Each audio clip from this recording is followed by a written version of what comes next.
Hi there, and welcome to The Daily Gardener, a show about garden news, botanical history, and literature. I'm your host, Jennifer Ebling, and today is April 9th. Today we celebrate a botanist remembered as the father of forestry. We'll also learn about a 19th century female garden writer who loved wildflowers.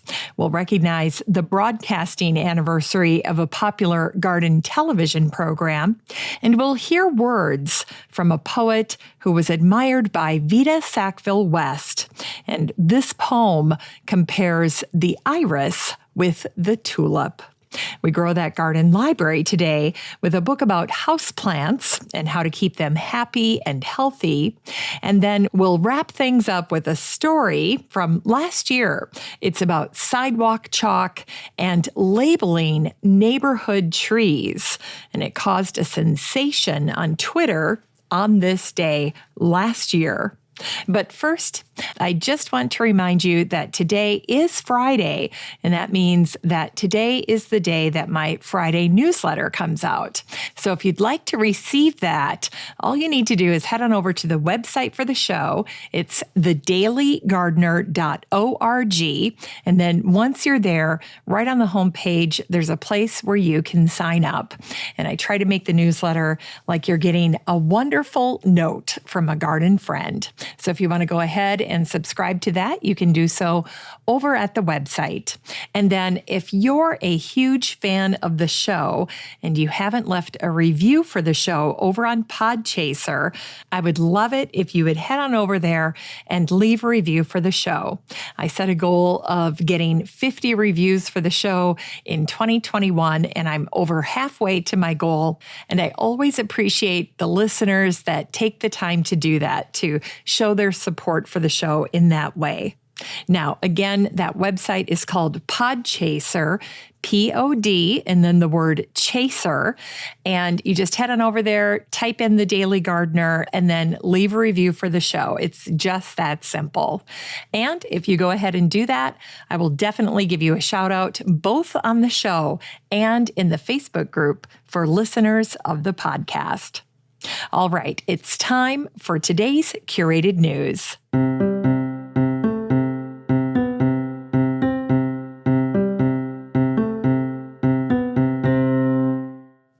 Today's curated news comes from one of my favorite blogs.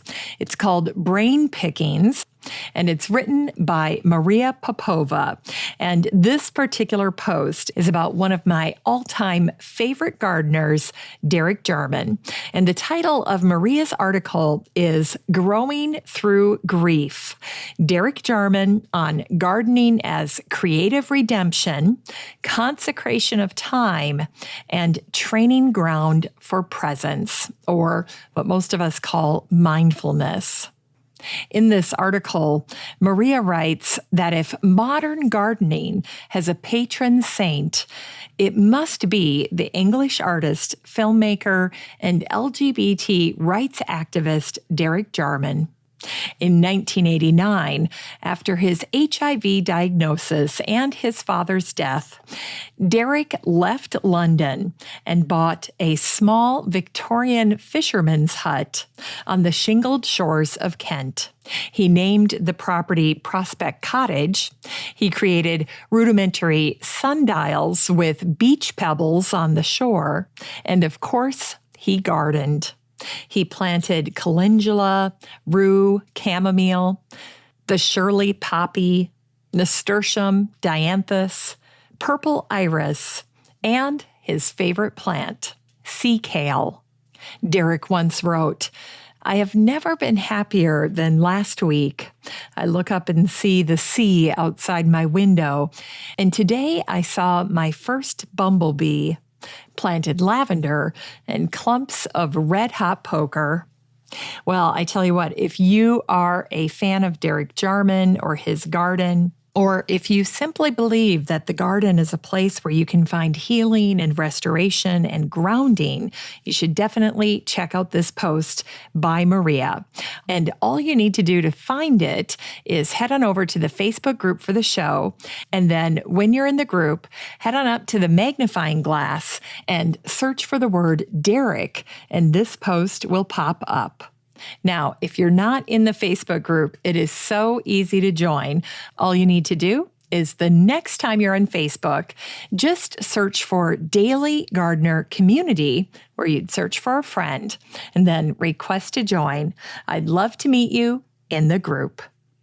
It's time for today's Botanical History.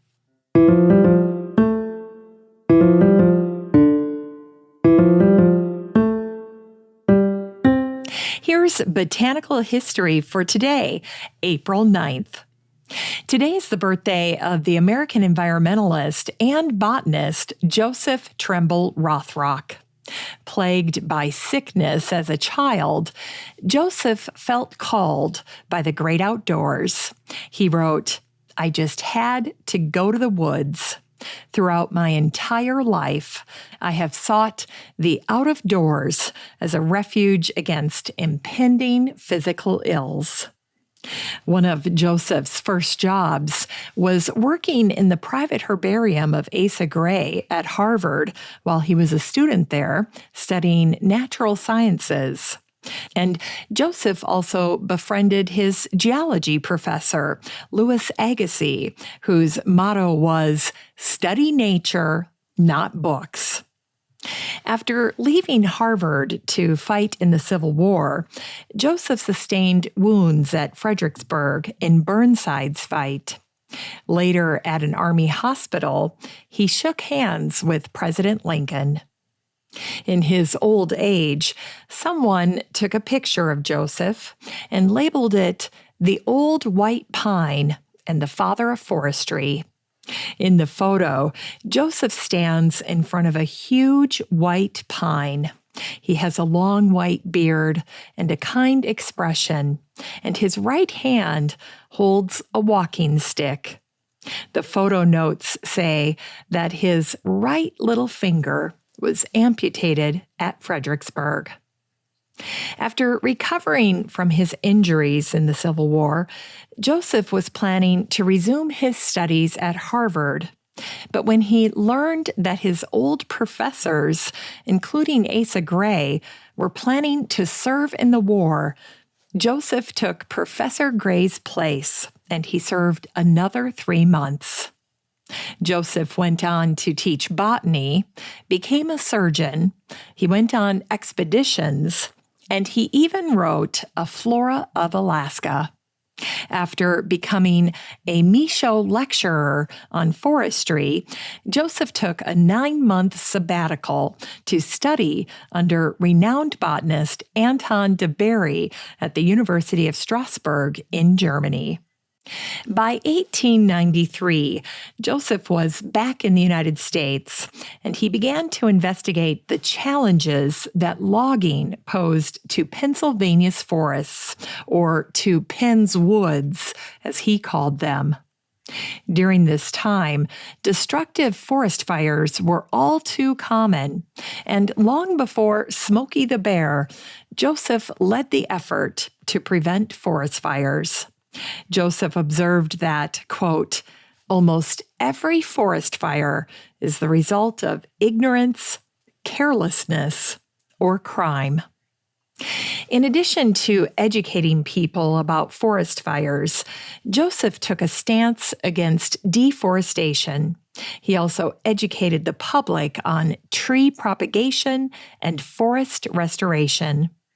In 1901, after spending years battling farmers and timber barons, Joseph reflected, 20 years ago, I began agitation upon the forestry question.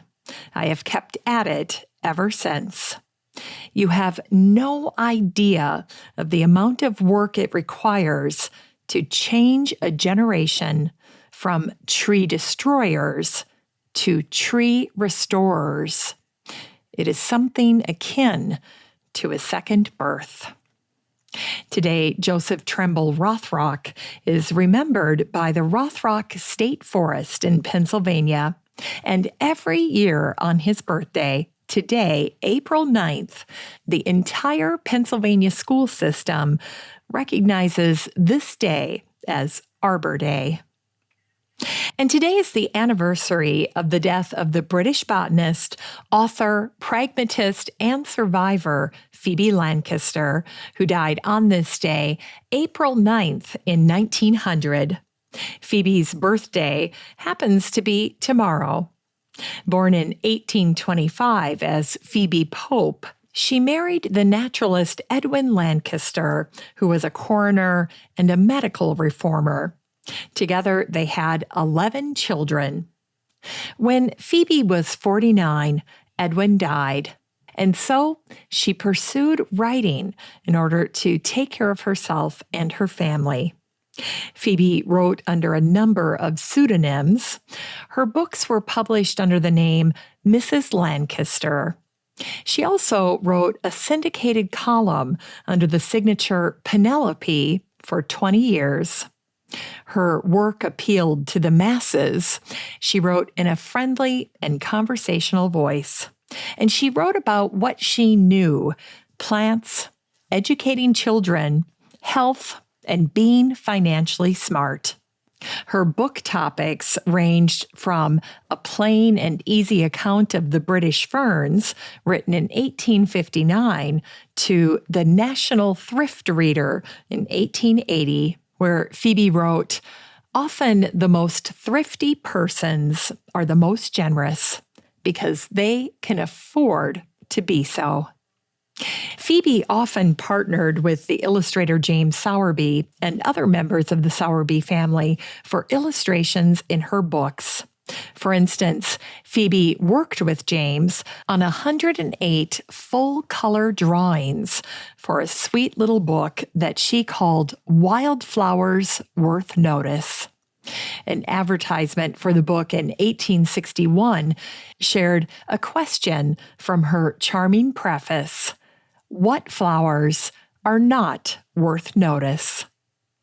Reviews of Phoebe's book were positive, and her plant profiles were, quote, "the special delight of flower gatherers," and included the sundew, the mistletoe, the bog pimpernel, the grass of Parnassus, flax, the white water lily, milkwort, germander speedwell, and so forth. And in addition to sharing her favorite plants, Phoebe included botanical folklore, quotes, and poems, which makes it a sentimental favorite for many gardeners. And it was on this day, April 9th, in 1947, that the very first episode of Gardener's Question Time was broadcast from the Broad Oak Hotel in the Singing Room. The program is still broadcast today to millions of listeners and has answered over 35,000 questions to date. Originally named How Does Your Garden Grow?, the program was an offshoot to the wartime Dig for Victory campaign. Now, over the years, the panel of experts has changed, but as they told the audience on their 40th anniversary episode, times change, so do people, but gardening goes on forever. It's time for Unearthed Words.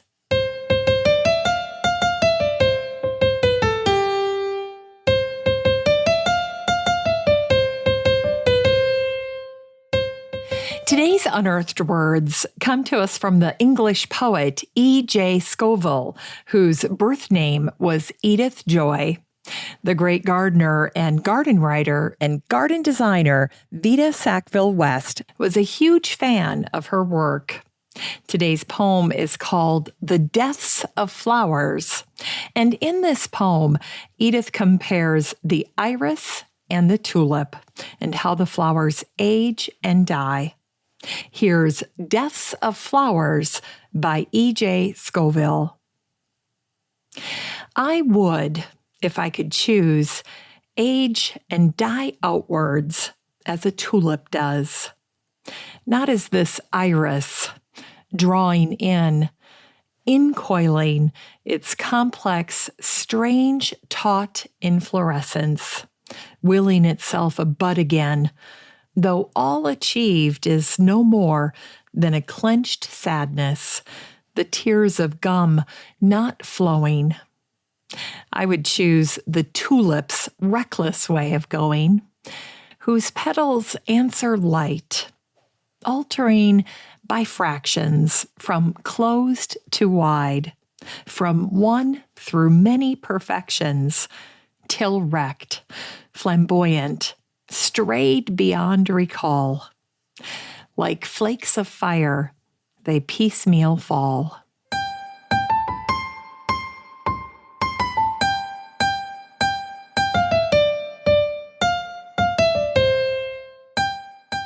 It's time to grow that garden library with today's book, How to Houseplant by Heather Rodino. This book came out in 2019, and the subtitle is A Beginner's Guide to Making and Keeping Plant Friends. In this book, Heather starts out by covering all the bases for general houseplant care, like lighting, watering, humidity, soil, repotting, and propagation. She also covers plant shopping, one of my favorite things, and plant grooming, another one of my favorite things. Next, Heather details her top 50 houseplants, and she provides a wonderful profile for each of them. Heather's picks include the Boston fern, the fiddle leaf fig, the Chinese evergreen, the Meyer lemon tree, the nerve plant, and the ZZ plant, just to name a few. Heather aims to help houseplant owners feel more confidence as they grow their plant collections. She even includes tips and lists for all kinds of plant aspects, including plants that are pet-friendly. And I love that she includes a top 5 plant list for frequent travelers. This book is 192 pages of houseplant basics, along with favorite plants that you should consider adding to your own collection. You can get a copy of How to Houseplant by Heather Rodino and support the show using the Amazon link in today's show notes for around $8.